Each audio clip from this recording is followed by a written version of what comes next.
I'm sitting here at a small table in which we've recreated a World War I era parlour in Tasmania. Now, families would have been sitting around tables such as this, waiting for news from their family, from their loved ones at the front to see what was going on with them.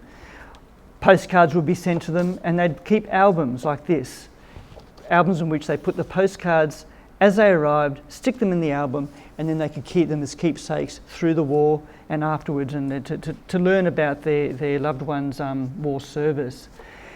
They'd also spend time at these tables packing food parcels. These are the sorts of products that they use. They'd pack into parcels to send off to the front as comforts to their soldier and nurse loved ones. They'd also sit here knitting. Now, there were knitting circles all over Tasmania. Mainly women, often organised by the Red Cross, would sit in circles, knitting away, knitting balaclavas, socks, scarves, all sorts of clothing, again to be sent to the soldiers at the front.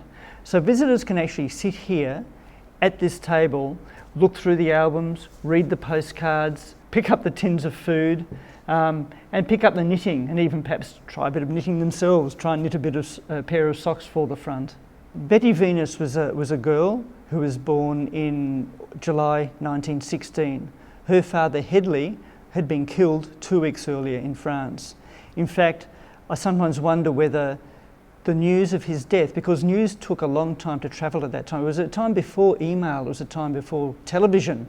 There was no instantaneous communication that we have today. So mail took up to 6 weeks to get from the front to Tasmania and vice versa. But news of casualties and deaths took about 2 weeks, a minimum of 2 weeks.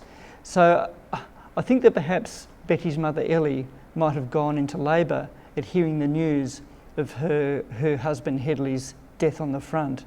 So Betty was born in July 1916. She went to school obviously in the 1920s, and at school she was known as a poor little girl without a father, although of course there are lots and lots of kids in that situation. But yeah, some of them would have known their fathers before they died, but she actually never knew her father.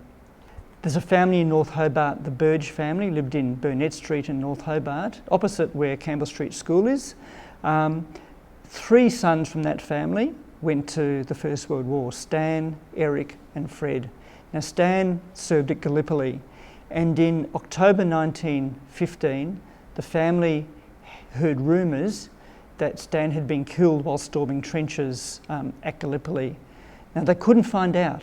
They kept trying to find out whether this was true or not. They hadn't heard from him. They were writing to the Army, the Defence Department. They couldn't find out, and they were getting exasperated. And eventually John Burge, Stan's father, wrote to his local Member of Parliament asking him to see if he could find out what had happened.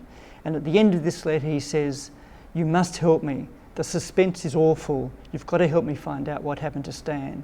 Now in the end, it turned out that the rumours were just that. They were rumours. Stan survived Gallipoli, but 8 or 9 months later, or 10 months later, at Pozières in France, he was killed on a night which saw more Tasmanians killed than in any other action during the war.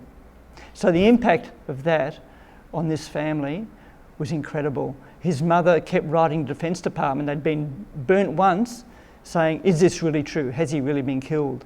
And it got worse because the Defence Department then sent the wrong man's personal effects to the family rather than Stan's. The tragedy happened right across Tasmania, and that's something that the exhibition tries to show, that this tragedy was community-wide.